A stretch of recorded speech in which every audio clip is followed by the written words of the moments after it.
నమస్కారం అండి.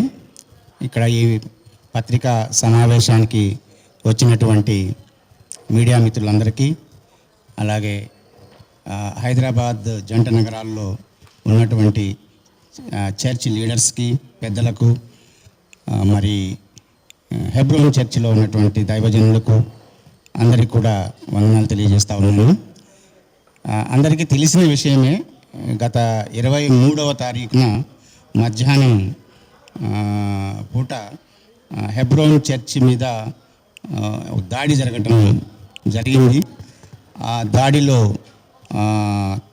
గేట్ తాళాలు పగలగొట్టడమే కాకుండా లోపలికి చాలామంది ప్రవేశించి అనేక మంది మీద దాడి చేయటము, మ్యాన్ హ్యాండిల్ చేయటము, గాయపరచటము జరిగిందని తెలిసింది.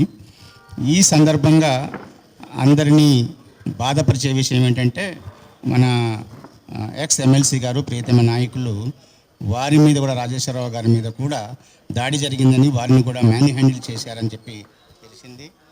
ఈ మ్యాన్ హ్యాండిల్ చేయటం ఎందుకంటే ఆయన హెబ్రోన్ చర్చి మెంబరు కూడా. అక్కడ ఇంతకుముందు ఆయన ఈ హెబ్రోన్ చర్చిలో ఉన్నటువంటి వివాదాన్ని పరిష్కరించడానికి ప్రయత్నించినటువంటి వారు. అలాంటి వారి మీద దాడి చేయటం అనేది చాలా బాధాకరమైన విషయం. ఎవరు దాడి చేశారనేది పోలీసులు తెలుసుకోవాలి.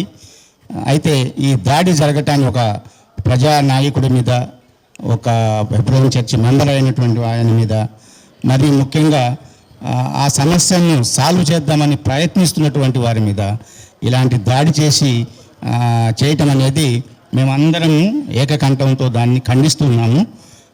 పోలీసులు ఈ విషయంలో చొరవ తీసుకొని ఎవరైతే దాడి చేశారో వారి మీద చట్ట ప్రకారం చర్యలు తీసుకోవాలని చెప్పేసి మేము ఈ పత్రికా ముఖంగా, ఈ ప్రెస్ మీట్ ముఖంగా పోలీసులు కోరుతూ ఉన్నాము. ఎందుకంటే తెలంగాణ పోలీస్ ఎప్పుడు కూడా చాలా సక్రియమైన పోలీసుగా భారతదేశం మొత్తంలో పేరుంది. వాళ్ళు తప్పకుండా ఈ దాడిలో ఎవరెవరైతే దీంట్లో అగ్రెసర్స్ ఉన్నారో, అంటే ఎక్యూజ్డ్ ఉన్నారో, ఎవరైతే ఈ దాడి చేసి అట్లా రాజేశ్వరరావు గారిని కానివ్వండి, ఇంకా మిగిలిన వాళ్ళని కానివ్వండి గాయపరిచారో, వాళ్ళందరినీ గుర్తించి వారి మీద తగు చట్టపరమైనటువంటి చర్యలు తీసుకోవాలని చెప్పేసి పోలీస్ అడ్మినిస్ట్రేషన్ కూడా మేము కోరటం జరుగుతుంది.